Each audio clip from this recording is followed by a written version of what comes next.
let's just get right into it, man. The struggles of being dad. Struggles of being dad. The struggles of being dad. When you think about that, man, like what comes to mind for you? Man, it was just recently we did my youngest daughter, no, my oldest daughter, we did some soccer. And my oldest daughter, the challenge with her is she thinks she knows everything. I'm like, hey, let me show you how to do this, this move. Oh, I got it. So I related that kind of even what with God. When I'm trying to do stuff, I like God, I got it. God, like, go ahead. You think you got it? Yeah, you got to go ahead. And when I mess up, come back around. So that's one of the biggest things that stood out to me. You know, properly guiding and nurturing a child to the point where they feel that support that I'm giving them. Yeah, What about yourself? What's some struggles? I'm not a brand new dad, Uh-huh. but I've been a dad for 7 years. Okay.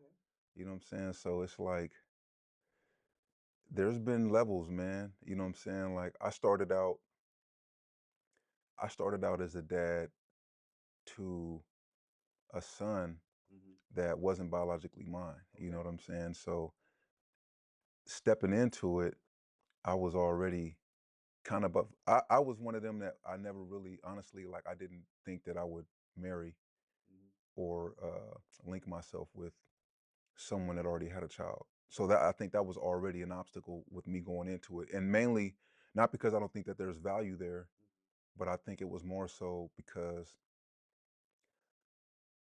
I grew up without like my father Hmm. in the picture, Okay. and the men that my mother would bring around, it wasn't like it was a ton of them, but the ones that did, me and my sister kind of anticipated them becoming the stepdad, you Got know what it. I'm saying, or the dad. And so we would like Okay. look forward to, them being around until they weren't. And Hmm. then so I know how I felt. Okay. I know how my sister felt, Got kind of like crushed, you know what I'm saying, looking for the it. guy, you know what I'm saying? He not coming back. Mom's not really in a position to explain why he ain't coming back. Um, and then, you kind of look up and now you know, I'm a person who's been through this crazy life. I've survived it.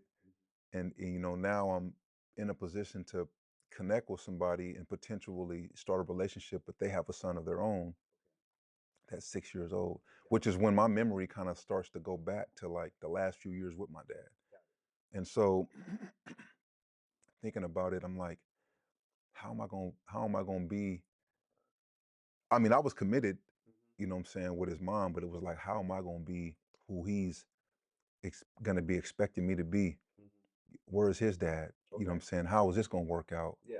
And it was very adverse because he didn't see me as dad. I had to drop that expectation immediately. Like he even told me, like, I'm not gonna call you my dad. You're not my Yeah. dad. I remember one time, like when she first introduced me to him, Hmm.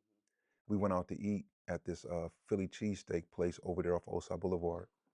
And I'll never forget, bro. Like my first time meeting him, he was real cool, little cool, like very intuitive little 6-year-old. But I Hmm. remember after the situation and we're going out to the car and I hugged Keisha, but I remember he looked at me with this look like, ah. So I looked at him, I was like, what are you thinking, man? He was like, I know what you're doing.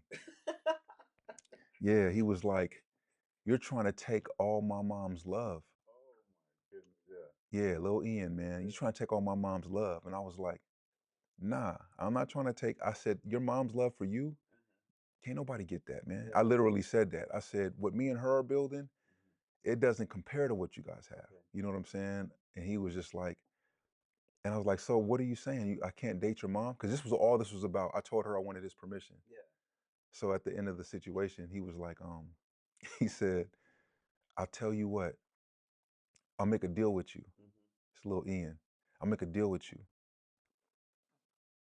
We can we can we can split my mom's love. Ooh. Yeah, he said we can split my mom's love. And he was like, I get more. He was like, but we can split it.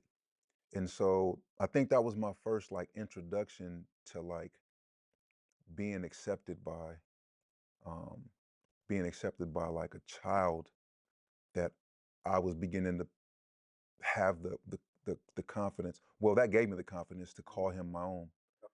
Because more than what he was telling me, Mhm. he was giving me Mhm. in his little 6-year-old mind Okay. was more than I could even comprehend at the time. There was still struggles like going into it though, because I was who I was. I'm a man. Mhm. There hasn't been a man in his life consistently. Okay.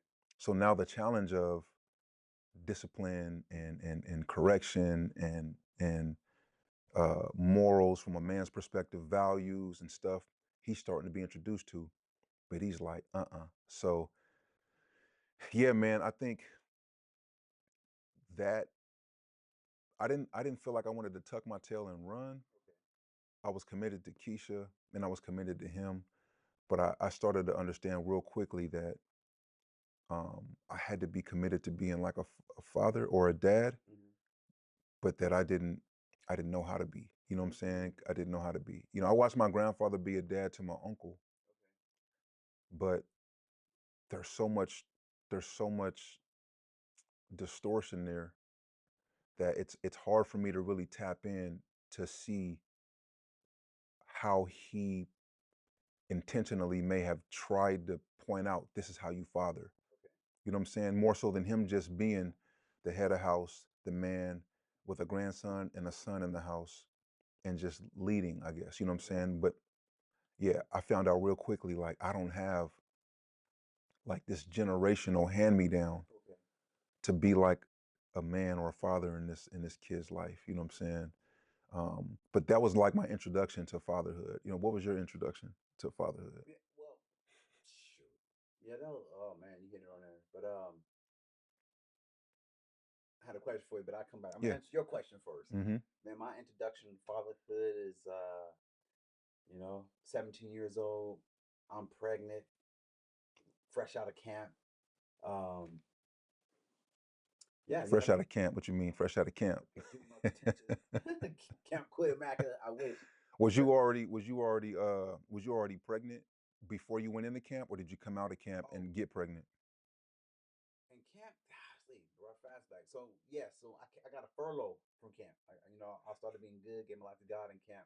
So I got a furlough. I got to come home one time, which is crazy. How did that happen? But anyway, but pretty much she got pregnant when I came home. Yeah, so it was like I'm pregnant. I was like, ooh, this is not for me. Running from things like, are you sure? Just be transparent. Hey, probably shouldn't do this. But she and everyone else wanted my son, and yeah, that was definitely challenging. So I didn't have, like you said, I didn't have the skills. Even though I came from a two-parent home, it's like I got my skills so I would say my role models and when I was introduced as far as being fatherhood would pretty much came from the streets, watching Goldie, the Mac, definitely nothing you want to raise a kid with, so I didn't have a clue really of responsibility. I think it more so because I didn't have take responsible for my own life. So yeah, that wasn't nice. It was a hard road, very, very hard road. After years later, I always tell people this. I said, you know what? God know what He's talking about.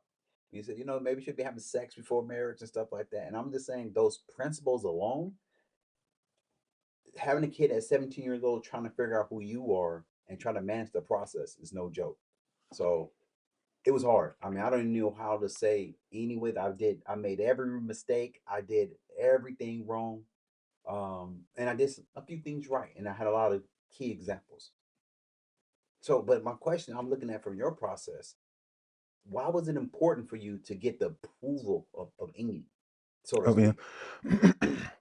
I think mainly because I was, if I think back, like, well, thinking back on it, I was intimidated by the mindset that I had before going into a relationship Mhm. with someone that had a kid. Got For it. so long, I, I, as long as I can remember, I was set on. I don't want to be a disappointment Mm-hmm. to a kid that's not mine.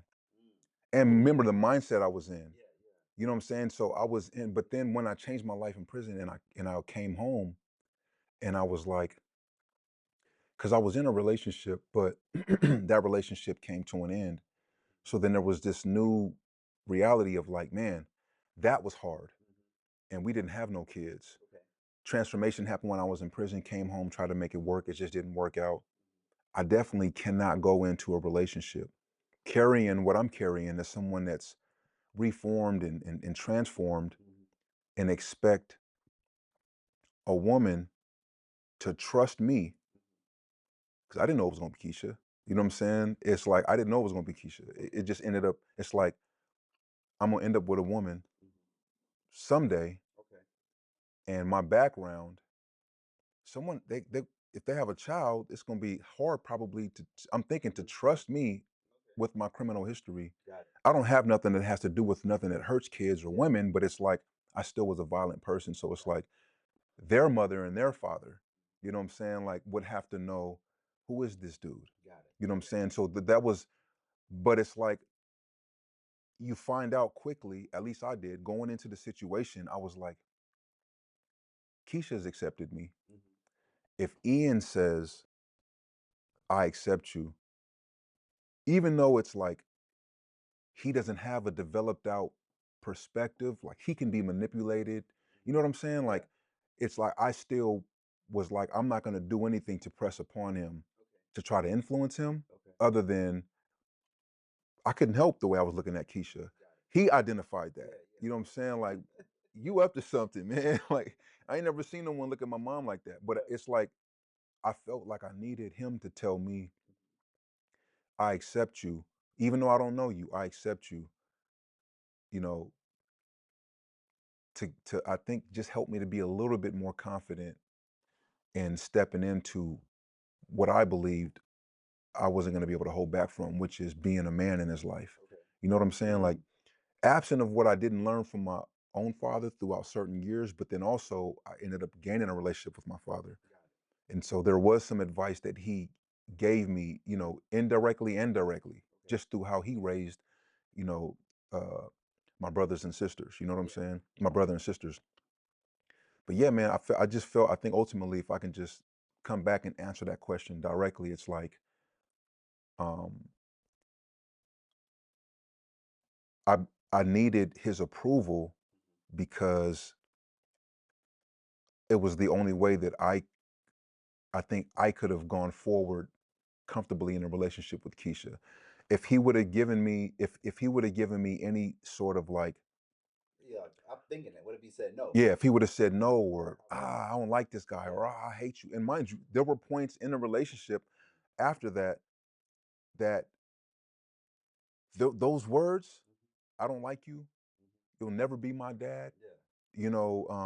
Don't expect me to call you dad. Yeah. He spit on me one time on accident, but on purpose. That all, you know what I'm saying, made me a little bit insecure as to like, but I I always hinged my first impression. Mm-hmm. You know what I'm saying? It was like the first impression led him to accept me for who I was Mm-hmm. without knowing who I was. Got it. So then now everything that I'm stepping into with him, I'm able to go back to that reference and Okay. like he accepted you. Got it. This is a moment, but remember your first impression on him, he accepted you. Got it. You know what I'm saying? Yeah. Because no one escapes that. Mm-mm. No parent escapes that. Nah. I remember a time that thinking about that my son I talk about in my book my reason why, but Mm-hmm. as a story that he was used to the weekend warrior father. You know what I mean? I was on active duty at the time, and I spent my my vacation time most times seeing him. So he was pretty much used to me coming up, showing up with gifts and limited time, right? And I remember when I moved to North Carolina and when I got off active duty, I made that decision to be like, you know what? I can hand military for my son. I need to help him because he was failing in high school. And I remember that when he came to live with me in North Carolina, um, and granted we lived like maybe 15 minutes from his mother, so we had our own little spot and everything. And I was a little bit different. I was really like, this is the way it goes or not. So in a sense, where if I didn't watch TV, he didn't watch TV. And I told him, if you don't have any homework, I will make you some homework up. And I told him, only girls you can have is books, and you can have as many of those as you want. So man, What age? What age was that you told him oh that? man, he was in ninth grade. Ninth grade. Mm. Oh, like ninth or tenth. I think it was probably tenth. I was like, yeah, 10th grade. And but and he was just, hey, what's going on? I didn't have a TV in my house. We just read. It was like, we getting this done. It was more focused. So man, we clashed so much. With love. So going back to what you were saying, it was just like, but thanks to his mother, she was coming there. Hey, dude, you can't be like this, bro. They're not used to you. Like, and this is She was like, telling you that? yeah, she was like, hey, bro, you just too hard. I mean, I didn't eat meat. I was 100% vegan, so they ain't get no fast food. Um, Golly. But that time frame, I believe that's part of the growth, those struggles, where he was figuring himself out, and I had to come down. Okay, maybe you should get a TV. Maybe it shouldn't be that hard.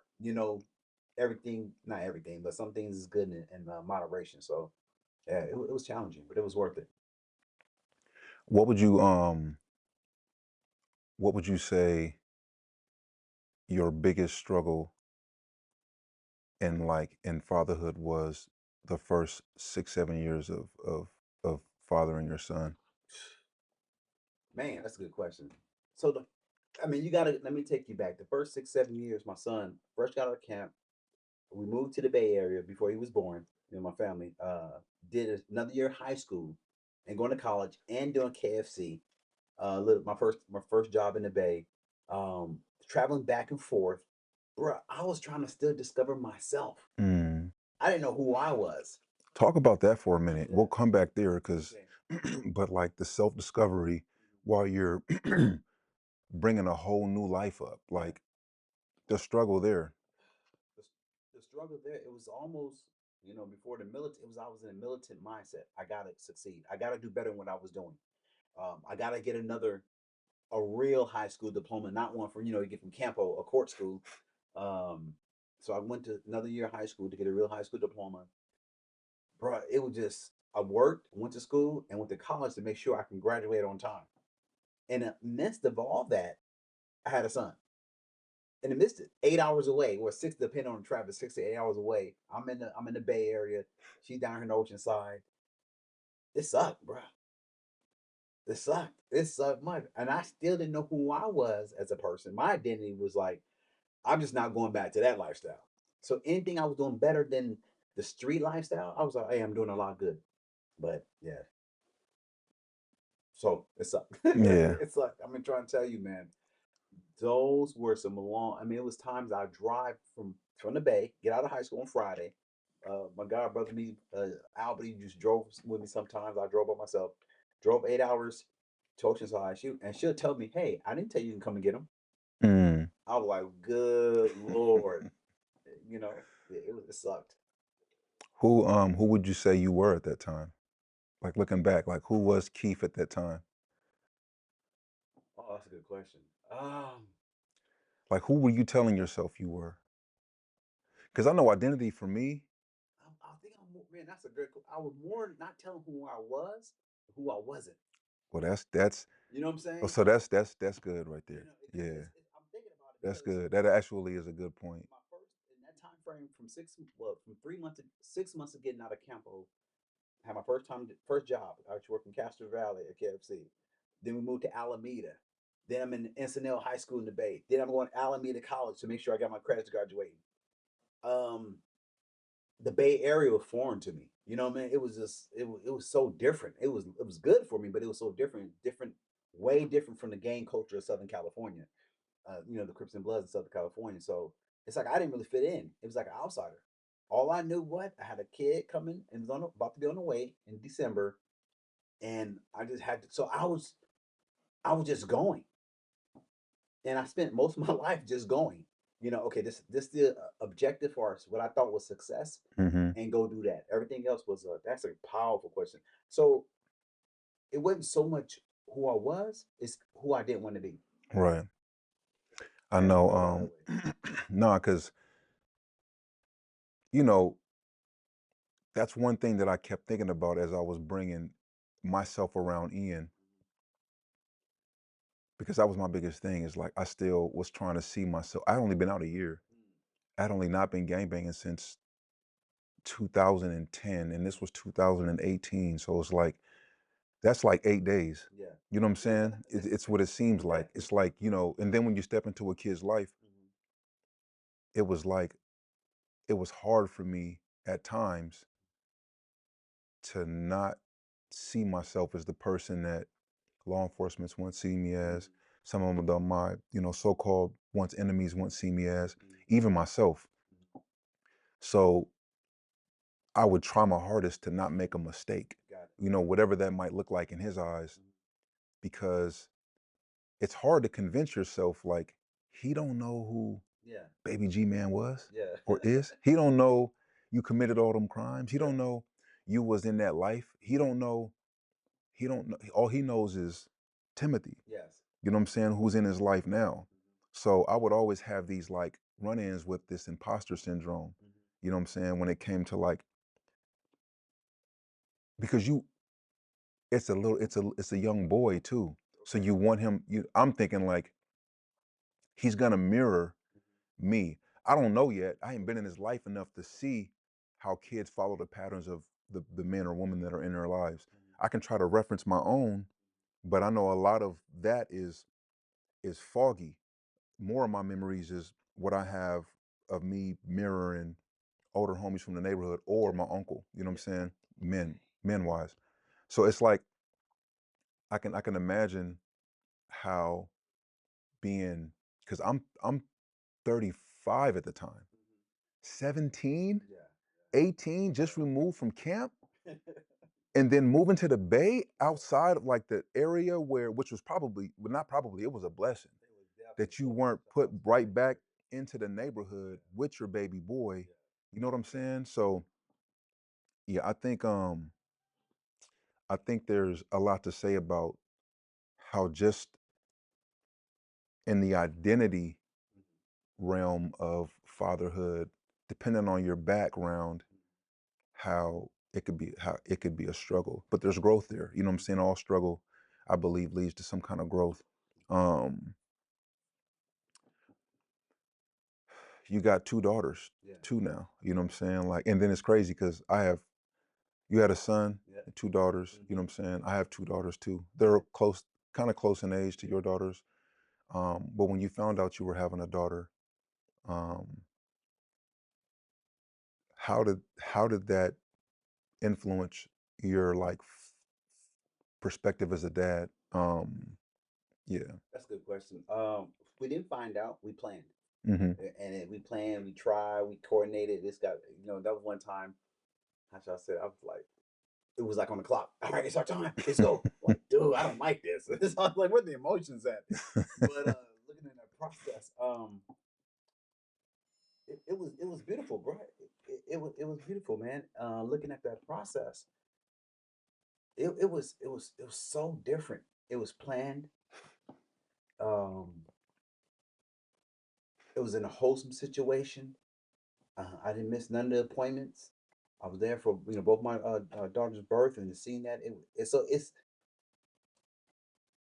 you know I'm gonna do a shameless plug, which is not shameless. In my book, My Reason Why, I understood my change. My son was my catalyst for for God to help me grow. I know that now, looking back on it, that was my reason why I can be like, I was so easily to change and so focused because I had responsibilities. Man, with my daughters, it was just beautiful. It was, imagine yourself, right? I know it's going cliche, like God know what he's talking about. Hmm. Two-parent home, two grown folks, two people stable mentally and supporting each other, Right. bringing a child to the world from day one. Um, is there challenges? Absolutely, but it's not. I'm not commuting 8 hours back and forth. Um, we're making plans. We're probably planting the seed and nurturing it, have the ability to nurture the child as we're going up. It's completely different. So that this experience, and at the same time, was new. The whole home. being together, being married at the time of the process, I liken it to being like this wow, running around trying to figure out to like, okay, you figured it out now. You still gotta go through the parenthood. We buying the books, we lean on God, we're praying, getting it's like I said, I must keep saying this. God know what He talking about. Hmm. If we take those principles from the Bible, anybody can be. That's why you got Think and Go Rich, the book Think and Go Rich, right? They just took the stuff in the Bible and just reword it, repackage it. It's like, dang, that these principles work. There's a reason why it says be married. There's these principles. Anybody can be successful with the principles. So yeah, it's a lot more successful, and it's a beautiful time. Yeah, I know because we didn't, as much as we wanted to, and we tried to. Um, well, we didn't try very hard, honestly. Like I thought that I could be very strong. You know what I'm saying? Being home, wanting to be celibate, wanting to try to stay focused on like walking into things the right way.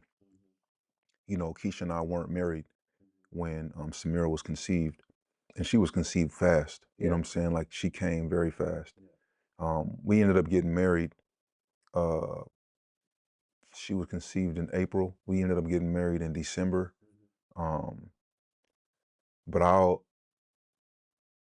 finding out that we were having a daughter was like it was like it was game changing for me. But it's interesting how fearful once again I was. Like I didn't, and that was a struggle because Keisha and I were beginning to realize that the honeymoon phase of our like love encounter, you know what I'm saying? Even though we were getting married, pregnancy was quick. Okay. So we were just introduced to a lot of like hormonal and very like, relational. Uh, we just weren't, we weren't as aware of what we were getting ready to encounter as people in a relationship. And I think it's because we were both like, we're both very much feelers and we're both lovers, but then also we're very much like, we've been through a lot, Yeah. a lot of trauma, a lot of things that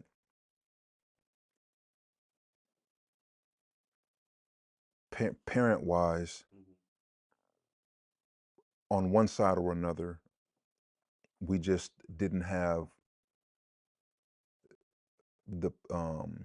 the best experiences. Not to say that the people weren't the best people. Life has its way with us, but as far as like our experiences, what we experienced as a result of choices that were made, and that stuff started coming out. Excuse me, that stuff started coming out in like counseling. Got You know it. what I'm saying? And but I think I started to see like, man, we about to have two kids now. You know what I'm saying? A boy and a girl, while we're both walking into these, once again, identities of husband and wife. Okay. Are we going to be the best? Are we going to be able to like model? And because their only experience and first experience of marriage is going to be us. Yeah. You know what I'm saying? Like, and so it's like, we got to try to get this right. And I think the fear of realizing like, you're not going to have this perfect by the time she comes. Yes. You know what I'm saying? Like, No matter how many books you read. no matter how many books you read, you're gonna have to walk through this life and experience with her. So your best thing to do is talk with Keisha more, communicate more. And so, but it was intimidating, man. I remember when she came, Ian, there was another thing. Ian was just like, he was used to being the only one. And you can already sense and Yeah. see, it was lovely seeing the baby grow in the belly. He was Yeah. excited. But when he came and all the attention shifted, especially from his Gigi, from his grandma, whoop, he was like, all his attention shifted. Let me turn this down real quick. All his attention shifted. It was like, I remember one time, man, we were looking for potential like daycare because we were going through that was a whole thing too. Is like Keisha, her first daughter, so she wanted to like, she was trying to figure out like, do I want to continue to work? Mhm. You know what I'm saying? Yeah. Like, and she was like, she's a hustler, so she's like, I'm gonna work. You know what I'm Okay. saying? We're gonna make this work. Yeah. But coming home Mhm. and me and Samira within that 5 months that she had to go back to work because she was born January 3rd. Keisha's a teacher, so she had to be she had 4 months worth of work, 4 months more of work after her 6 weeks until summer vacation. Mhm. And that was going to be when she was going to make her decision if she was going to go back in the fall for Okay. school. But I remember Keisha was starting to feel a little challenged by the fact that she would come home. Not only was Samira not wanting to latch breastfeeding, but Mhm. Samira was attached to me because she was with me all day. Yeah. Yeah. And so that was a problem for Keisha. Yeah. You know what I'm saying? And so not a problem, like she didn't have a problem with it, but Yeah. it was messing her, it was pushing her around. So she was I'm like, the mommy. I gotta be here. Yeah. So that helped her to make that decision. So, but in between that time, we were looking for daycare just in case the decision at the end of summer changed. Okay. And I remember Samira was inside of the um the stroller, and we had just left an interview with this daycare, and he just had it. Like she was crying. When we went to this appointment, he was outside playing with all the other kids that were at the daycare. And so when it was time to go, he was in this like session with this kid. Mhm. They were just playing, and we Okay. were like, Ian, we gotta go. And he was like, not wanting to leave. And we were like, man, we gotta go. And he was like, I don't want to leave. We were going to another appointment. And so we He were didn't like, want to leave the daycare. he didn't want to leave the daycare playing with Okay. the kids. Got it. And I was like, we gotta go to another appointment for daycare for your sister. Mhm. And he looked at her and he went to like he went to kind of like she was crying too, and he just looked at her with this look, and he went to like push her or like hit her, and Mhm. Keisha grabbed his hand so fast. I pulled him off to the side. It was so instinctual, but I pulled him off, and we had a moment where he was looking at me like I had never grabbed him before. Okay. You know what I'm saying? And Yeah. there was some intensity there. Yeah. And I don't think he had ever seen Keisha respond to him in protection of someone else either. So Mm.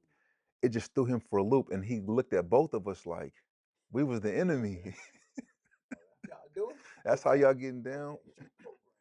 So I realized, like, man, it introduced me to this level of like, okay, I have to help him to understand that this is not just something Keisha and I are doing in protecting her from Mhm. him. Mhm. And it's not that he's doing anything like, you're not the enemy, Ian. Yeah. You know what I'm saying? It's just that he has these feelings.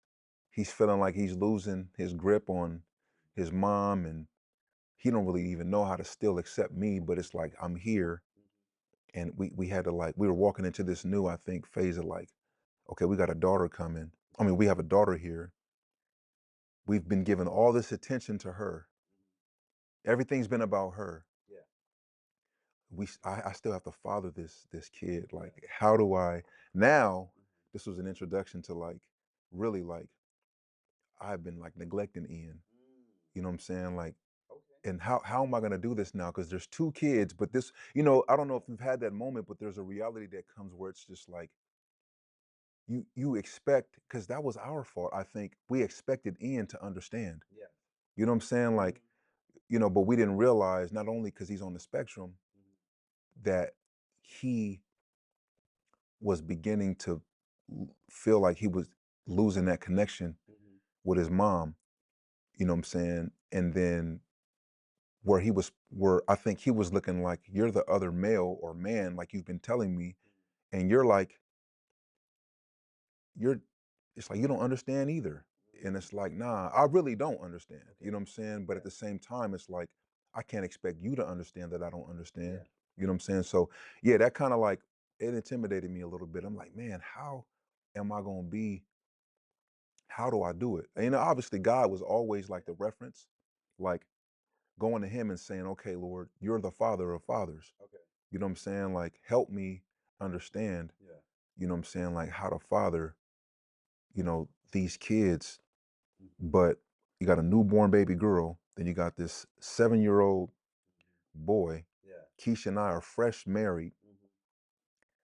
All that has changed for him is crazy. Okay. For us, though, Yeah. we're like, especially me, there is that point where I'm like, man, I got 2 kids, I got a wife. Mm-hmm. You know what I'm saying? Like, it was a point I was never gonna have this, I thought. Yeah. Well. I'm here, I got wealth, real wealth. Mm-hmm. Um, but then there's those moments where you see that kid look at you like you're the enemy, that brings you to this reality of like, Yeah. you know, I don't want to ruin this. You know what I'm Mm-hmm. saying? Like, and so yeah, that was it was intimidating for me, man. You know what I'm saying? But that provided me an opportunity for growth. You know what I'm saying? Because I did take it to the Lord. Mm-hmm. I did sit back and realize like I I'm a father. Yeah. You know what I'm saying? Like I'm a dad. You know, but I realized quickly too, like I don't have a playbook, and now it starts to make sense when a lot of dudes I ran into in prison that were just like yearning for their kids, Mm-hmm. or like just beating themselves up because they would say it like, the thing I regret is not seeking opportunities to learn how to be a father. I just assumed that because, yeah, they were like, few of them Yeah. were like, I assumed that because I grew up without my dad, or my dad was this way, that I knew, like you were saying, identity wise, I knew what I didn't want to be. Yeah. And so I just, and because no one came and offered the information, Mm-hmm. I wasn't going to go seek it. I just figured I can do this on my own. And it's like, nah, you know what I'm saying? I fell into a great group of dads though, Yeah. before Yeah. Keisha and I got married, and before I started having kids. So they were my reference point too. Okay. You know what I'm saying? Great, great, great guys. I'm not going to Mm-hmm. try to name drop right now, but the Yeah. great guys, you know Yeah. what I'm I name drop all the time. saying? I'm gonna give you brothers credit where credit's due. Yeah. I do want to clarify that. So Mhm. listen to you. I've realized that when I was saying it was beautiful the second time around with my girls. I wouldn't say it was, I don't want to misleading or be taken as it was perfect. So it definitely wasn't that. It was just better than being 17 years old, unmarried, single, and trying to figure that out. So that's very key. I want people to understand that I definitely we have our challenges. Went through that with my oldest daughter. Before the youngest, I think they're what 4 years. Yeah, they're 4 years apart. So with the oldest daughter, we did everything kind of like Long Beach walk, where we go to the parks, everything.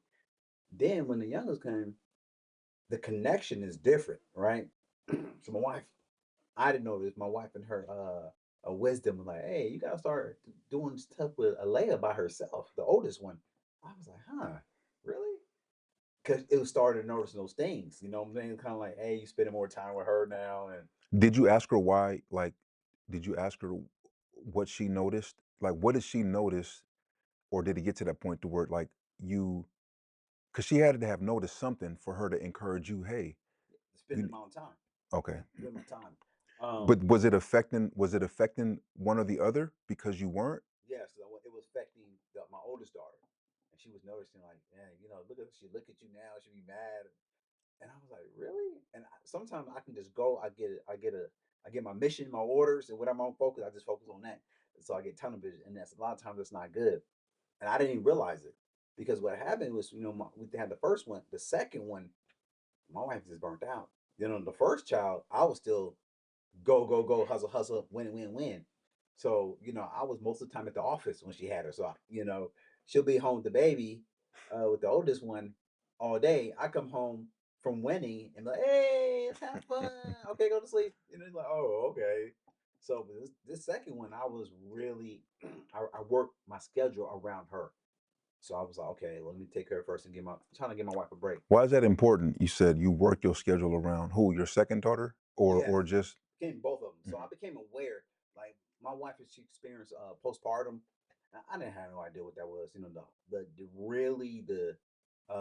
The depth of it, the process. I was like, dang, she just.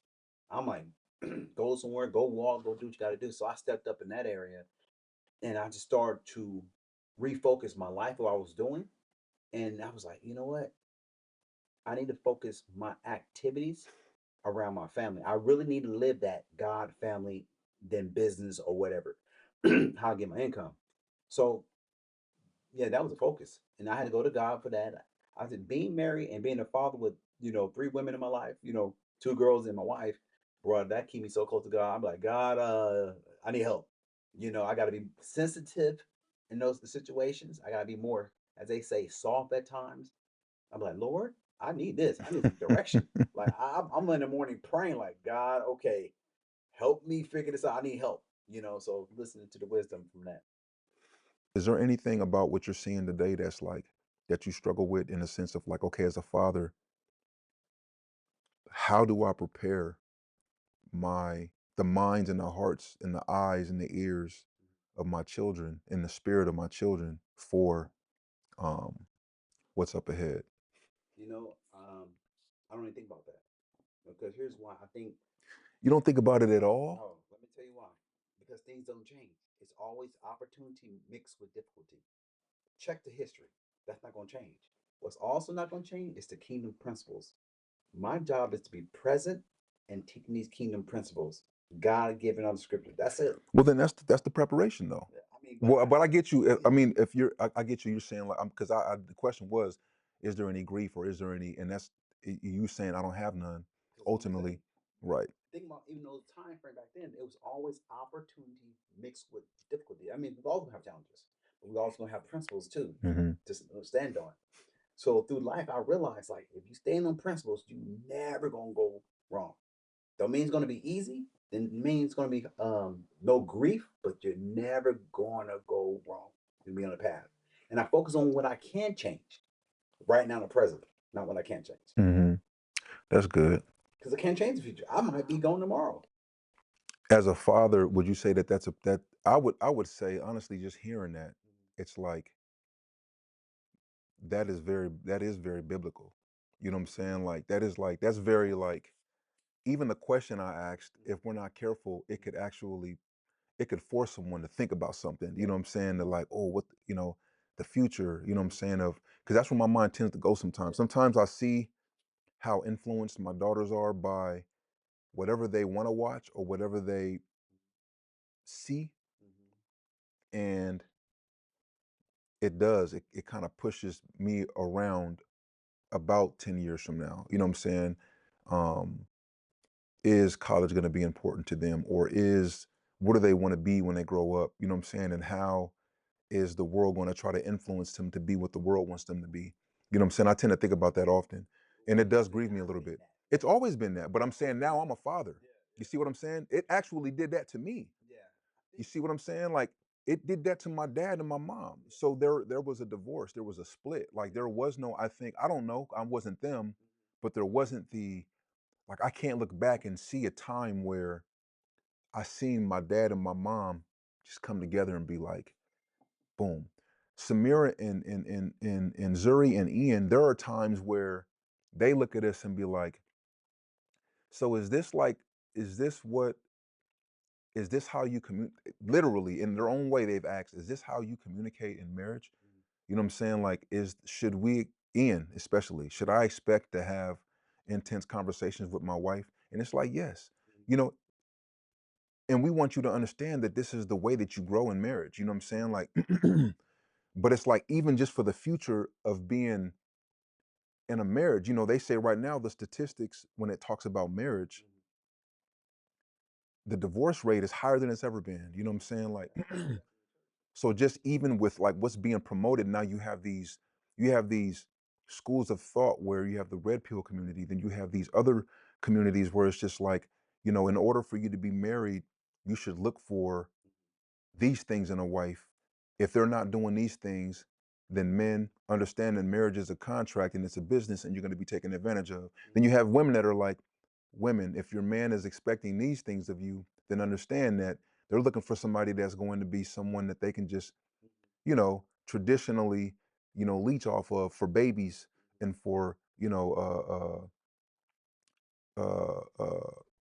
what do they call it? Like, For support, like a gold digger. well, I'm saying like domestic, like a domestic slave. You know what I'm saying? That's how it's being termed. You know, some of these women, like, you know what I'm saying, being someone that's going to stay home and just always.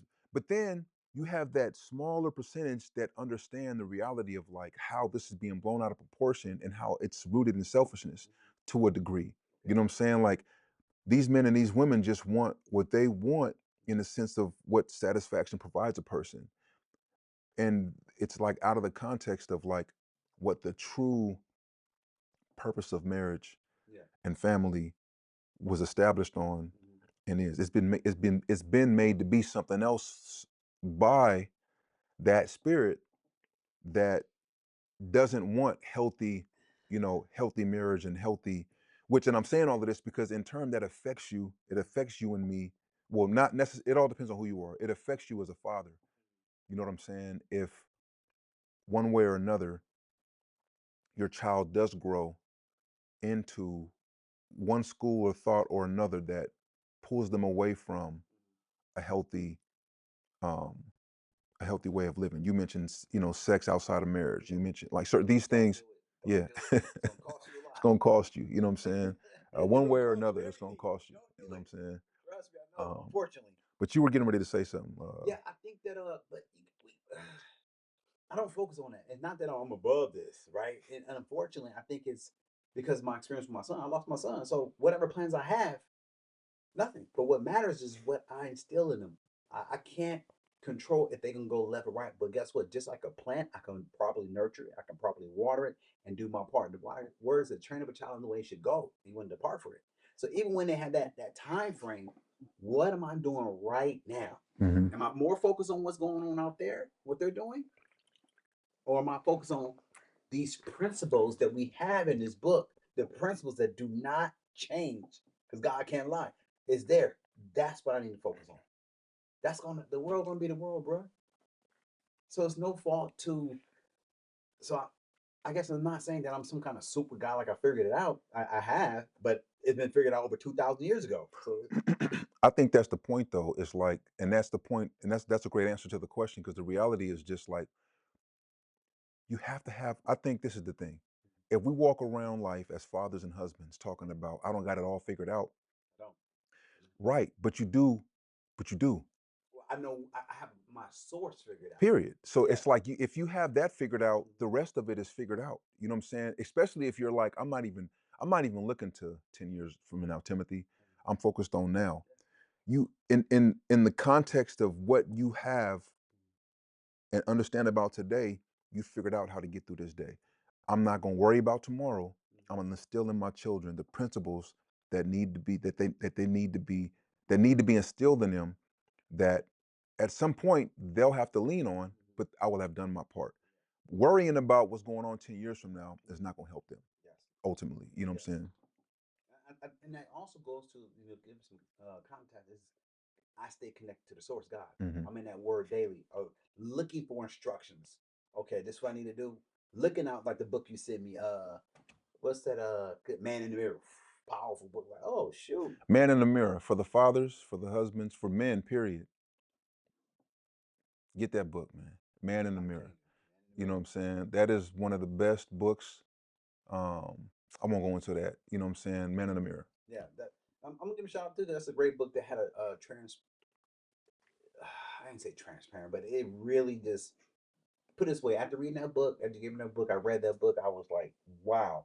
If I would have known the responsibility of a man and a husband, I probably wouldn't got married. I wasn't ready. And it's kind of deep, but it's like, bro, just a lot of responsibility. Personally, myself, I was a selfish person. I wouldn't have said it then, but I was a very selfish person. Getting a wife and girls and families, like, no, no, I come last. That's okay. I come last. I come first in seeking God and getting the downloads what I'm supposed to do. But I come last. Like, I don't really matter. Like, hey, how can I serve my family to the highest level? Let me ask you this. How does how does marriage Hmm. or being married to your wife, Okay, um and because there's a lot of fathers who aren't married. you got it. There's a lot of fathers who are single fathers. You got it. There are a lot of mothers who are single mothers. Mhm. What would you say would be the biggest asset in marriage to you as a father? Oh man, that's a good question. My wife is everything, bro. Like her wisdom, like I said, I don't look 10 years. She was like, "Hey, how you talk to me? That's how you gonna pick the girl. That's what they're gonna choose." That's her. That's her process. I'm like, okay, I That is deep, though. yes, I don't. She do. She do. So I'm constantly, and at this time in my life, because I'm continuously seek the Lord for guidance, I realize, understand the word that that's my helpmate. So a lot of times she may be telling me something, she may not be 100% aware like this is coming from God. I'll see if she say something, it's the Lord using her to speak to me. Hey, you should be a little bit more soft. You should be a little more considerate when you talk to girls. You shouldn't gotta be so aggressive. I thought, all right, okay, all right, I'll try that out. So I think I'm more balanced with my wife raising my girls. I'm so one sided. So I got something, and I have another measuring stick right there, right in front of me. Hey, you know, you don't gotta be so aggressive when you talk to the girls or something like that. Or yeah, it's a benefit. I wouldn't want to do this alone. I mean, if I have to, I got to. But man, and I'm not saying for people in situations where they had to, get divorced or whatever like that. Um, Bruh, this is it's a blessing to have somebody to help you, a partner, nurture these kids together. Because I don't got all the good ideas. I don't. But together, we come together and communicate with the next best move. When you, if you're married under the principles of how marriage was established, you understand, I think, more to the degree of what one adds to the one. Okay. You know what I'm saying? Like we come together to be one. So Okay. when she's affirming me,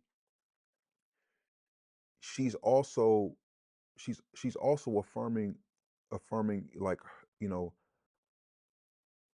she's also affirming herself, but it's not for her. Okay. You know what I'm saying? Yeah. It's not for her, and it's for the edification of myself, but she's edified in it Yeah. because I operate more in a positive energy. Okay. You know what I'm saying? Okay. And I think within a marriage, Okay. it grows a different type of fruit. Got it. Outside of a marriage, I can't necessarily say, because of all of the relationships that I've been in Mhm. outside of marriage, Mhm. the fruit, like they're really like the fruit. There was always just this weird tension and the possibility of a certain energy coming in there, to where, because we're not married, it would be easier to, I mean, in this days, I mean, divorce does happen pretty, it's not rare anymore. But in a relationship where you're single, and you can speak to this because you've spoken many times to, like, being someone who dated a lot. You know what I'm saying? Well, So, that's a nice way to put it. well, you know what I'm saying? Thank God for repentance. Yeah, you know what I'm saying? But you were in a position to where you Oh yeah. stepped, you know what I'm saying, into marriage. Mhm. So I think you can understand and appreciate. I think from that perspective, it's like affirmation from a wife Mhm. versus affirmation from a girlfriend. It can easily, from the outside looking in, be like, man, it's the same thing. It's affirmation from a person. Okay. But I think that it waters the soil and it grows a different type of fruit. So okay, I got it. I got it. So in totality, you're saying. So I get it. I get it now. I got it. So in totality, you're saying if you're in the right standing in what you feel based upon your faith and our faith, if you're married and you're getting those things and you're doing married folks things and you're getting the word of affirmation, she's sowing the seed into your life, which is you're gonna benefit anytime you sow a seed, you benefit anybody, right? Yeah. If you're single, right? And someone you're single with, it's not that a girl that's affirming you, hey, you can do it, you're so good. You're looking more of the lifestyle that you're experiencing. If I'm am I hearing you right? Yeah. That all of that is in there too. Okay. But I guess, like, That makes sense then. yeah, you know what I'm saying? I don't want to run us in circles, but Mhm. the point I was the ultimately, Keisha's affirmations helps me to be a better Yeah, father. absolutely. You know what I'm saying? Like, to my children, um, and in ways I would have never understood. You know what I'm saying? Like, I like to critically think, you know what I'm saying? There are things that happen within our relationship between Keisha and I that sometimes She said some things that sometimes haven't made me feel like the best father. Just being transparent. She'll come back and express like, I probably, I shouldn't have said that. You know what I'm saying? I said that the wrong way. You know what I'm saying? There was a way that we could communicate Okay. about that.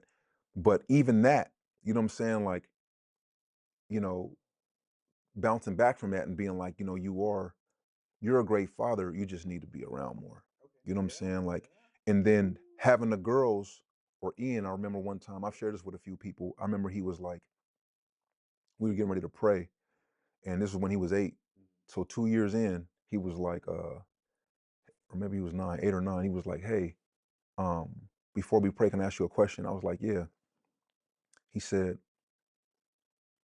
no, I was like, no, actually. I was like, no, let's just wait till after we pray. Because his questions are always open-ended. And I was like, let's just wait till after we pray. He was like, no, no, no, let me ask you now. I was like, so I gave in, was like, what's going on? He was like, how do you think Jesus feels that you spend more time outside of the home working than you do inside of the home, with your own family? So me and my pride, I was like, man, um, first of all, I'm like, you're 8. Yeah. You don't really understand what it's like to be uh all of the stuff came Yeah. flooding, like, Yeah. pride though. Pride. Yeah. You know What what I'm you know saying? about? What Yeah. you know about You this? eat my food up here. You gotta joke, watch my TV. You worry about what I'm doing. Okay. But one of the things that mainly came up was like, man, your mom, I'm the only one working. Yeah. But I understood at the time. I had to be careful how to say this. Like, I didn't want to just say, man, your mom don't work, because it's not that she don't want to work.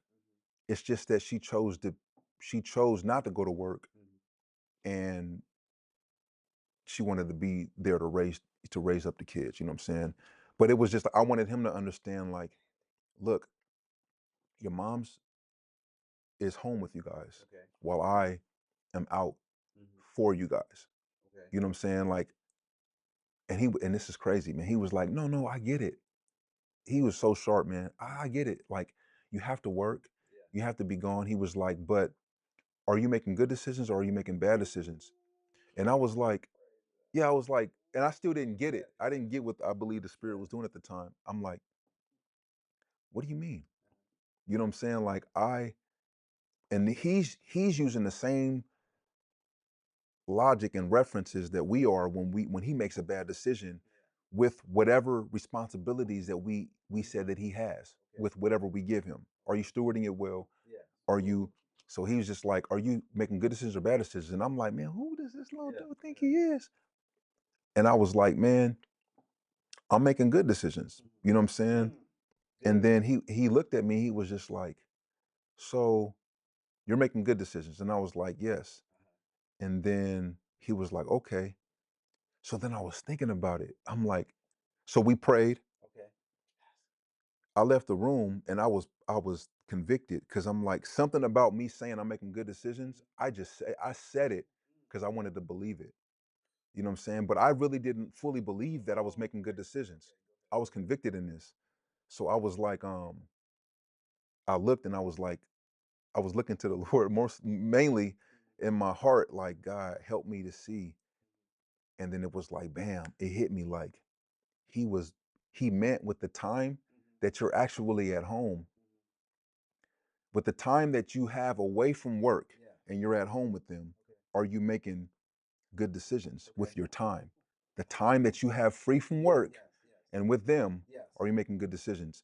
That's what fell on me. 24 hours a day. What are you doing with your 24 hours? Or what are you doing with the 2 hours that you do have with us? Like, even if you get 2, 3 hours, what are you doing with it? Because that's when I kind of first got started with a lot of this stuff. I was setting it up in the house. My free time, I was trying to figure out how to be, Trying to get free time. trying to use my free time to myself, because I'm always working, and then I'm at home with them, so I'm here. But he was pretty much to asking me, like, are you being present with the time? Are you being responsible with the time that you have with us? Man, let me ask you a question. This is I talk about in my book too, a little story. It was 2007, and I was up for reenlistment in the military. And I knew I was supposed to get out. I knew. I didn't do it. security. I was afraid. I was like, I can have my time. I can have develop more in lore. I can spend more time with my family. I can really start controlling my own time, right? And the only reason I didn't do that in 2007 because of job security. You know what I mean? I didn't have no problems like and I regretted that so much at that time because I knew deep down inside, and I didn't even felt it from God. I was like, nah, I hear you, God, but this first and 15th, I know this is coming. I don't know. I was afraid to step into the door of unknown, even though in my heart I knew I should have. So do you feel yourself when you spend that time so much away from home and doing things? Was there a sense of fear, or with doing it out of like, okay, I gotta provide. If I stop doing what I gotta do, what was your thought process? Why were you spending so much time at home? Yeah, yeah. Me and Ian want to know why were you spending? Were you storing your time properly? Nah, man. I honestly, it comes all the way back to identity. Okay. You know what I'm saying? Like I once that responsibility fell on me Uh-huh. Yeah. to for all the rent, Yeah. all the car notes, Mm-hmm. all the insurance, all the food. Even though her mom's VIP, Yeah. MVP, Mama Baker always come through. Yes. But the thing was like, she shouldn't have to. You know what I'm Okay. saying? Like, and even though the family was small at that time, it was four of us. Yeah. It was like I felt this welcomed burden Okay. of like, I'd rather be doing this out here putting my life on the line in the sense Yeah. of like, Yeah. yeah, providing, I'm saying my health. Like I knew it wasn't healthy to be out as many hours Yeah. as I was, but I had started a company. Yeah. Yeah, I wanted to make sure the family was insured. So I was working another job too. Absolutely. I wanted to try to accomplish a degree so that eventually I could have it a little more easier, Mm-hmm. you know what I'm Yeah. saying, with what I want to do. Okay. So I was going to school, Okay. but then it was just like it was questions like that from Ian Okay. that where it would just be like, what are you like, is this, it's not sustainable. Yeah. You know what I'm saying? Like Okay. it's Yeah. not sustainable. So I mean, but to answer you, I don't I was trying to learn, who I was as like as a father. And it was a struggle. You know what I'm Yeah. saying? Like I would rather struggle with that though outside of the house providing, because when I was in the house, Mm-hmm. sometimes I felt like I just wasn't doing enough. Got You know what I'm saying? Like I was just too, you know, it. I was too comfortable, and I don't know why that was a problem for me, but it was. You know what I'm saying? Like, and then you had some individuals that was like, hey, you know, your daughter is in them ages right now to where she's not even gonna like know you're No, gone. no, no, no, You know what I'm saying? Like no. she's not gonna know you're gone. And then Ian, it's like he knows. Yeah. Yeah, man. There was a lot feeding a Yeah. certain type of, The world again. yeah, you know what I'm saying? Like, Okay. so. Oh man, this is so good. So right for me, well after Campo, it never really was good versus bad. It always, by looking at my life, it always be good versus great. Mm, And the difference with that, and I think Apostle Paul, no, I know Apostle Paul talks about a thorn in his flesh, right? He, have a thorn in his flesh. He don't say with detail what it is. My thorn in my flesh is I'm always faced with to get to the next level. And I know my own thinking, I probably gonna mess it up. It keeps me closer to God because I'm like, Lord, what's the great thing? I need to see God more. I'm not worrying about the good thing because I'm like, okay, well, this may be easier. It may be easier for me to um, spend all the time working and kind of, you know, hey, you know what? Like you said, they're young. My girls, they'll understand when they get older when we got a life of luxury. But I'll tell you what, it don't work like that all the time. No man know the time of the hour. Your time, my time may be up tomorrow, but I'm at work, you know, helping a client. Well, my kids, where's my daddy at? And I missed the opportunity. So for me, that thorn in the flesh, it keeps me so close to God. Like, God, this is what I want to do. This is my plan. What should I do? And guess what? It might be you need to work these hours. hmm It might be, hey, I need you to do this right now. I need to communicate that with the family as a leader. Hey, this is what we're gonna do. But once we get this time frame right here, I'm gonna make the time here. And then we're gonna celebrate together as a family. A lot of times in the beginning, me thinking the leader is me just take the ball and run. And like, hey, tell my wife, you better catch up. I'm gonna score this touchdown. So y'all need to be grateful that I'm out here working so hard. I'm like, hey, bro, that's not how it goes. Mm-mm. It's not the complete balance. So I think with the communication within the household it does, but the problem is going to be good versus great. Um, what would you say today is your biggest struggle as a father, Um, as a dad? What is dad's biggest struggle in the Cobb household? balancing, balancing. Like I said, that's one thing. It's like, how do I? It's just crazy. You just said that, right? I was talking to my wife yesterday. We went out to eat at this place that she wanted to go. It was straight. It was a different experience, Texas and Brazilian food, something like that. They brought a different food. But anyway, and I would realize because I'm always struggling with time, and I was like, when I'm not working, a lot of times when I'm with the kids, sometimes I'm listening to something in my ear. They'll be like, "Daddy, take that out your ear." I'm listening to an audiobook. I'm listening to some training. I'm always trying to get better. And or when I'm trying to work, they jump on my back. Hey, Daddy, let's wrestle. Let's do this and that. And I started realizing, I said, Lord, I need some help with this. It's like I'm getting burnt out because I'm everywhere. I'm at the work and I'm at the play consistently, so I never stop. So I get burnt down a lot. I said, you know what? I prayed about. I said, this is what I'm gonna do. I'm gonna balance my time out like this. I'm gonna do 4 days a week, and I'm only gonna work 4 hours a day. That's it. I was like, wow. Well, since I don't get paid by the hour, it doesn't matter. I get paid by the job, what I do. And I love what I do, helping people. So I started realizing, you know what? If I just strategic this, if I do it right here, I'm going to dedicate these 4 hours. And these 4 hours, guess what? I'm not going to be on social media. Mm, I'm going to do income producing activity. Well, that's going to free my time up. And I told my wife what we'll do. We'll talk at nighttime, communicate, look at her schedule, what she has, and look at my schedule, our appointments. We're going to come together and like, hey, I got this appointment this week. I got this here. I'm only going to work 4 hours a day for mm, 4 days a week. So that's me trying to balance it. Now, in between time when they sleep, or I like to get up early, I'm still gonna do my personal development, work on that. I do it in the morning time. But when I'm actually my 4 hours, I'm taking only income producing activities. If it don't make money, I'm not gonna do it. Simultaneously, when I'm with my kids, I'm not thinking about nothing about money. So that's my biggest thing, balance. What would you say for yourself? oh man. Um, my biggest struggle today in fatherhood is consistency. Mm, Like I'm probably the most inconsistent in thought, hmm just being transparent in thoughts and in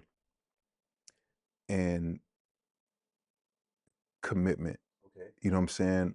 Um, so which means that it's crazy because I think there's the opposite side too. So it's like where I'm not consistent in thoughts hmm and in commitment on one side of it means that I'm being consistent Somewhere else.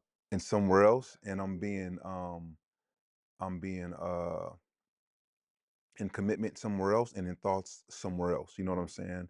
Which is closer to where I want. It's still close to where I'm trying to get to, but it's like I can't even blame it on, life circumstances happen. Recently our family walked into some very unfortunate health circumstances, hmm and I think it's easy to try to blame and Yeah. be like, it's hmm because of this that Okay. I can't be consistent, or it's because of this that I can't commit.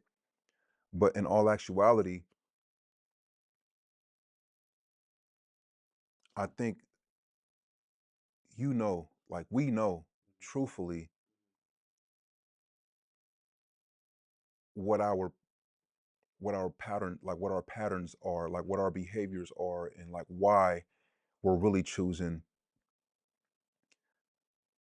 to use this as an excuse to just be like, hmm I'm not going to do this because I have to deal with this, versus transitioning out of it well, like to where you still feel like you at least follow through with your commitment. Okay. You know what I'm saying? So, You may not have signed up for the next opportunity, yeah. but you followed through, Yeah. and the people that you're actually that you committed with, hmm they don't have to battle with the idea of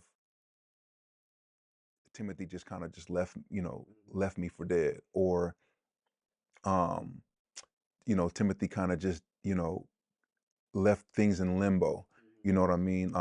And then on my end, like, they know what's going on. You know what I'm saying? You know, they can expect, because there's, and kind of chime in if you've ever experienced this, but it's like something will come up, like what's going on with us and my family, and it's just like, man, my family is the priority. Yes. You know what I'm saying? The children are the Yeah. priority. What's going on within my household is the priority. And so, but there's, I think, still a healthy way and a very uh, responsible way Mm-hmm. to consistently Mm-hmm. off ramp, you know what I'm saying, circumstances in a situation, so that, and an opportunity for you to on ramp Mm-hmm. with any Ooh, opportunity, good versus great. yeah, Yeah. people will more be less triggered by, if a crisis happens again, Yeah. how is he going to exit? You know what I'm saying? So I think. with my family Yeah. and with other individuals Yeah. in situations outside of my family. I think that Pastor Nash out here, Florida, used to say, you want to know what's important to a person. Look at how they spending time and look at how they spending money, right? Nothing else you say matters. And it wasn't until later on that I was like, I should be like, he used to say that in church. I'm like, I don't know, man. I gotta work, right? Listen to that. I gotta work. Yeah, but do you gotta do that? Mm-hmm. I gotta do this. Yeah, but do you gotta do that? Um, you know, I was telling myself excuses, but when you take responsibility, if I'm really living by God, family, and business, it should show that in everything I'm doing. So I'm like, okay, I got to pull back on some of these commitments. I got to say no more. Even though I want to, I had to look at that first. Okay, how is it going to take me away from God? Is it going to take me away from my family? Where is, not saying that you got to be there 24 hours, but the concept of how, if it's going to do those things, maybe it's just not for me something to do right now. Or maybe it is. It depends on the situation. But I think having that underlying foundation, those principles, if it's for me, if it's really God, family, and business, or I've done some things that I was like, man, I ain't prayed in 2 weeks, but I'm up here doing the study, for this business. Mm-hmm. It's just kind of like what's important, and we have to be honest with ourselves. Um, I found myself too. If I'm able to be consistent, I gotta say no to. I gotta say no to the good things, so I can say yes to the great things. Right. And if that's as important to me, bruh, it's always in my mind because of my experience with my son. You don't have tomorrow. Hey, tomorrow's not promised. I don't know. And that's kind of freeing feeling because I used to be the one, oh, I got time. Yeah, I'm gonna go back on active duty. He come out live with me more. Oh, I'm gonna go do what we gotta do. See, in the process, the lie tells you that you always got time. Mm-hmm. You don't. You said the lie tells you The that? lie. The lie identity. I got time. We all say that. I got time. That's a lie. Like you don't know how much time you got. Right. Like my niece and nephew, I'm on them. Like, oh yeah, hey, when I graduate high school, I'm gonna chill. No, you're not. You're gonna go to the military. You finna go to school. You finna start a business. You ain't finna chill because I know what happens when you. When We you know what chill, happens when you you know chill. when you, yep. You don't got much time you think you do. It may be way less than you think. So, and I think that's a high level of responsibility. If you got no kids, no family, you got nobody responsible. I think it's a great place to be when you learn trying to develop yourself. You ain't got no responsibilities, not married, no kids. Hey, you should be all about you. You should be going and developing yourself. But us as fathers and husbands, certain things I can't do because it's going to affect them. Mm-hmm. And I know it's going to affect them if I'm not present. I don't got to be perfect, but I got to be present. Yeah, it's interesting because, like, as you're saying all of that, it makes me think about how all the more, like what I was sharing before you started sharing right now, that unable, like inability to be consistent in thoughts and actions, or thoughts and commitment, whether it's a little or it's a lot, it impacts my ability to father, because I'm always thinking about um what people might think about the choices I made. You know what I'm saying, to off ramp, or and I believe you can. It's kind of like what you said earlier, how it's like, man, I don't think about that. Yeah. I don't think about this. I don't think about that. But would you say that it takes, like, did you have to practice not thinking about stuff before you got to that point? Like, was it, you think it's more so because of what happened with your son, that you're able to more so be like, you know what? Um, I'm not concerned about what's up at 10 years later. I'm not concerned about what somebody might think about a decision that I made, or how I off ramp, because I have to focus on what's going on, like, right now. Or did you even, was there a point where you set aside time to maybe even give thought to that, like journaling or anything, to kind of like get those thoughts out? Or did you just shut it off and just, like, how did you, because I'm trying to learn how to do that, man. Like, honestly, that's like one of my struggles, because I'm a person that, I'm still trying to get out of this. Like, I just want everybody, especially people I commit to, I want them to know that I did give my all, you know what I'm saying, and that I did try, you know what I'm saying. But in some instances, where, like this situation with what's going on with my family, I found myself making hard turns. Okay. You know what I'm saying? That's Like, happened. cutting stuff and just going straight with this perspective of like, people will understand. You know what I'm saying? But like, my kids, I would go through these battles of like, I would think about what Samira might be thinking about her mom having cancer, or I've been thinking about Zuri, or like an attitude, or like an outburst, or something that might have happened the night before, and then I might have this moment where it's just like, oh, that's why, is because they don't know how to deal with their mom having cancer. Get home now, or oh no, you can't leave right now. Like, you have to stay here so that Keisha doesn't have to go through this, or yeah, you know what I'm saying. So, but it's like, how, for someone like me, or the people like me who think the way that we think, when it comes to like kind of battling when wanting to please people, or like wanting to follow through for the sake of other people, like not having to stress or worry about filling that void, like, what do you do? That's a great question. It's kind of two parts. I think I'm gonna answer the second part first. The right people know, if you're being consistent, know like, bro, your wife went, y'all going through something. Cool, no problem. I understand. The right people understand. Oh, I get it. I probably would do the same thing. The right people going to understand. So I would say that's the first thing. So it's not like so much people pleasing. You want to keep your commitments to the people Right. you said things to. The right one's going to understand. Like, yeah, bro, you're going through a life transformation activity. I expect you to be. Remember before I was like, hey, bro, you sure you want to do this? Hmm. Look. That's what I do appreciate about, and most everybody, now I'm not gonna say most everybody, you know what I'm saying, that have been, that were on the end of me having to decommit, everybody Okay. expressed Yes. a very deep, compassionate understanding. But I definitely appreciate the fact, a lot, almost every time, bro, you sure you want to do this? Bro, you and Keisha straight? You know what I'm saying? Y'all, the family good? You know what I'm saying? So, Yeah, it's it's a respect thing, understanding that hey, real things happen in real life. Now the flip side, how everybody else think, man. Let me tell you, let me go check my mother, right? I remember when I got saved. I talked about it in my book, my reason why I talked about my book, and I started going to this church in the Bay Area. It was like really people. I know it sounds crazy, but it was really young people in our age group. What 19 at the time I think it was. Um, and I started going to this church, but they was really living for God. And I never saw that. Like instead of going to the club, they were doing like fellowships at people's homes, and monitored by the parents. It was just so like, man, y'all some real Christians, right? And after I started going to church, one of my ex girlfriends, she told my mom, she said, "Hey, I'm concerned about Keith, right? This is an ex girlfriend. We stopped talking. He's going to a cult." And I told my mom, I said, "I didn't listen to you when I was banging. I'm not going to listen to you now, respectfully, right?" And I don't. So I always had that. If I'm going to do something, I'm going to do it. I'm not really caring about what nobody think. For the most part, I made my decision. But it comes to there. Some people really, it don't matter. What matters is the right people need to matter. My family, my wife, what they think about the situation, that means the most important. Of course, the people that I'm doing business with, hey, we're gonna work this out. I'm gonna fix it. It may take some time. Business is like you go up and down. Yeah, we doing it. And it's like, ooh, what happened? The curveball. We're gonna fix the issues. We're gonna get back to you. Everybody gonna get taken care of. So I think that once again, I limit what I commit to.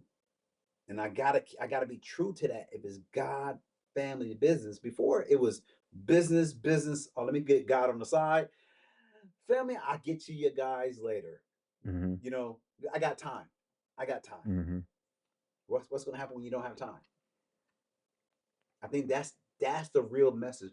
What happens, or you got so much time that you don't got You time. don't got You time. know what I'm saying? That's gonna go over some people's heads. I think it's interesting too, man. What is it about family for us who are transitioning out of that? I'm transitioning out of that. My wife being diagnosed with cancer Mm-hmm. has expedited that for Mm-hmm. me. Okay. Like time is not promised, Mm-hmm. but there's something about the family structure sometimes Mm-hmm. that makes the father, the working father or the working mother, without the right type of information or the Mm-hmm. right experience within it, um, makes you think like, I got time. Something keeps us Yeah. away Mm-hmm. and believing that the pursuit Mm-hmm. is is um is without consequence. Yes. You know what I'm saying? Mm-hmm. Like, and there's all the stories are out there. All of the encouragements are out there, man. Make sure you make time for your family. Make sure Mm-hmm. that you spend as much time with them as you do away from them.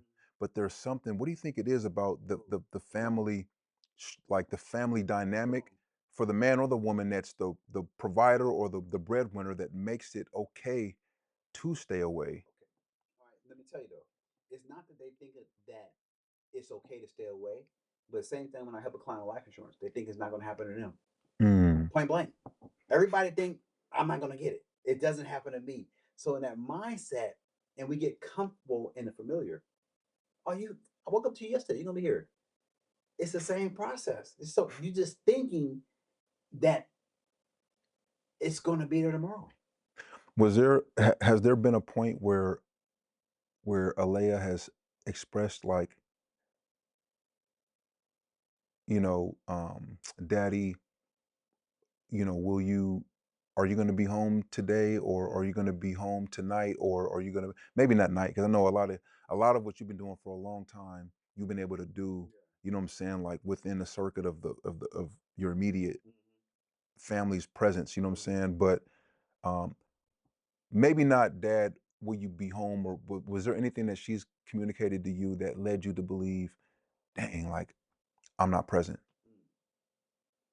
No, no. But my wife, yes. My wife be like, hey, you need to spend more time with me. I'm like, I'm spending time. Yeah, you're on the computer, you listen to stuff in your ear. I'm always listening to a book. And that's why I go back to that balance I came with. It was always like that. Like, hey, and then she'll say to my wife, yeah, when you leave, Daddy's just gonna be on the computer working. like, I gotta get this done. I gotta get this any more time. But the actuality, I wasn't stewarding my time right. That's the reality. And I had to, that's what I said, going back, I had to see God, be like, Lord, help me, Lord. And God told me, like, bro, I'm helping you. You're just not doing what you need to do within a time frame. You don't, what do you, and I looked at my time, I'm honest with myself. What are you actually doing in that time? How much time are you wasting? Or how much time you're not doing in your dedicated time that you set your schedule up that is not income producing activity? Okay, okay, I'm off. So no, that happened. Let me ask you this, man, before we wrap up.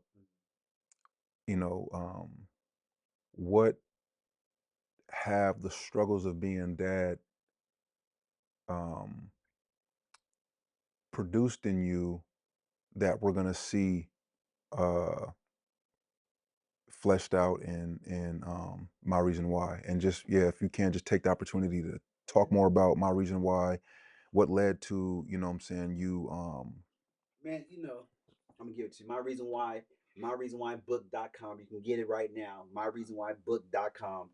Um, reflect on my life. When I first started writing this book, right? First started writing this book, I should write these letters, the realest stuff I ever wrote. And I was writing this to my son while I think, on my first or second deployment. And I wanted to him to document, like, hey, I wanted to do right. I was just jacked up. And it was crazy. So through life, I went back after he passed, I went back and as therapy and just wrote that thread out. I started writing everything out up until the last moment. And I realized man, it was God the whole time. I realized my son was a cat. And this is a picture, actually, my picture of my son. This is skateboarding in traffic. This is exactly how that dude was. It was wild.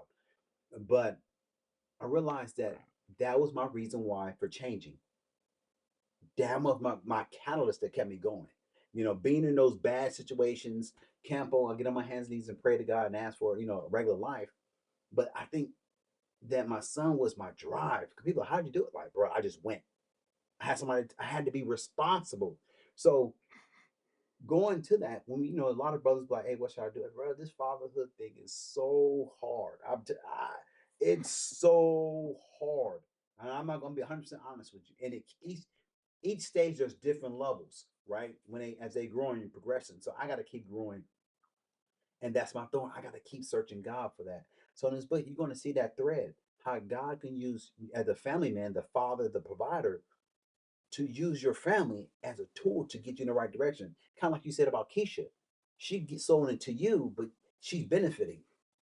Well, because my son, my willingness to sow into and get uncomfortable and feel like I'm doing too much. And at times, to be honest, I felt like I wasn't doing enough. That's what you get from this.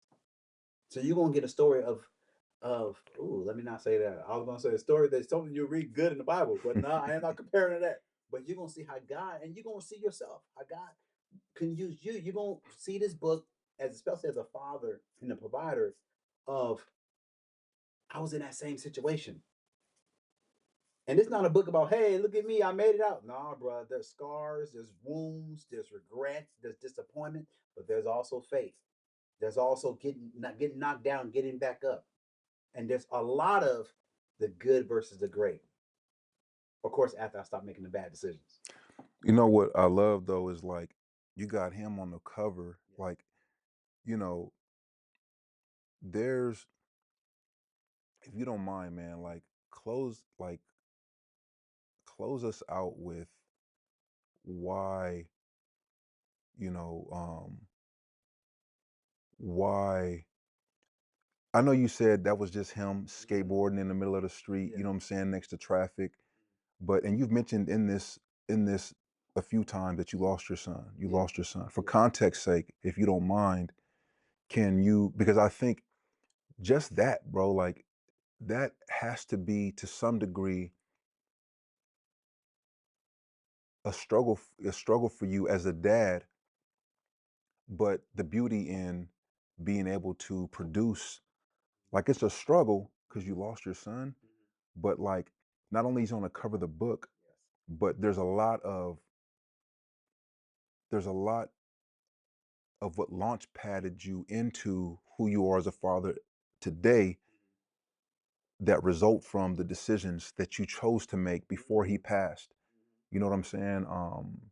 But if you don't mind just sharing with us a little bit.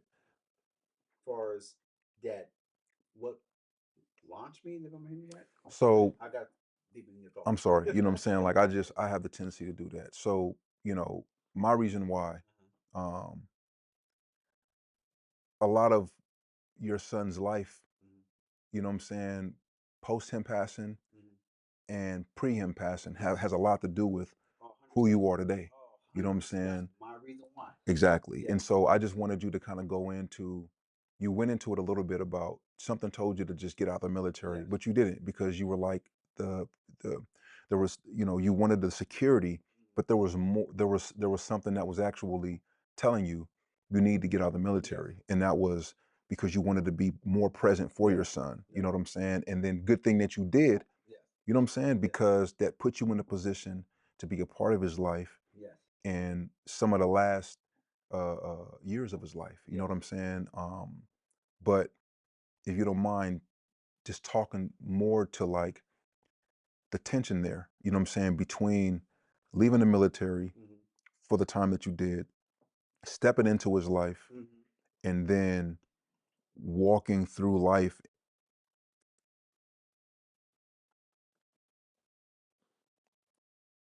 into him passing away, and then you having to pick yourself up Yeah. Yeah. and lead um, into I mean, you became, you were still a dad because he passed away, but you still are a father. Yes. you know what I'm saying? Yeah. But then you became a dad twice more, you know what I'm Twice more. saying? And like, I don't know, there's just that like, there are It is a different. Let me tell you, it's a man. Living this that time reference back in that 2007, I was supposed to got the active duty and I didn't. I made the good choice, not the great choice, the good choice. And 2 years later, the military they actually offered an early out program, and that's what time where I got these junior sailors working for me, or people I'm just mentor don't work directly for me, but just in the military, and I'm mentoring. They're like, man, thank you, man, I'm growing. Thank you for the books you recommend. Thank you for mentoring me. I'm getting advanced. Everything's going right. But my son is failing in high school, and once again I came to that fork in the road. Right? Do I make the good decision and make the great decision? And in that process of me trying to decide, I was like, man, um,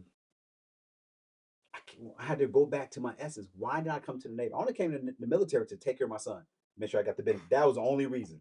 I can't. That was it. Cause I want to make sure I can provide, be a good provider.